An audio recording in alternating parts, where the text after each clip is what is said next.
என்னுடைய நோக்கம், என்னுடைய லட்சியம், என்னுடைய கனவு எல்லாமே ஐயாவுடைய கனவு, ஐயாவுடைய லட்சியத்தை நிறைவேற்றுவதுதான் என்னுடைய கனவு.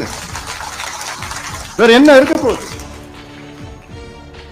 இவ்வளவு காலமா ஐயா என்னென்ன சொன்னாரோ அதை செய்து முடித்தவன்.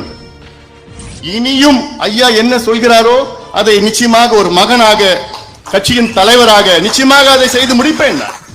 நம்ம இலக்கு என்ன?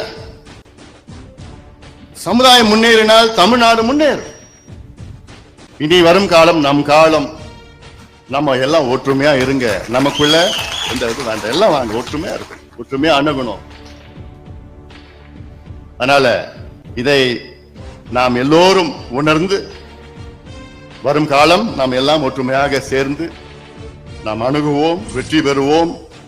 தொழுத போது அது முதல் வெற்றி என்னன்னா 2026 நம்ம வெற்றி பெறுவோம். முதல் வெற்றி அது. நம்ம ஆட்சி அதிகாரம் இருந்தால்தான் நமக்கு இடஒதுக்கீடு கிடைக்கும்.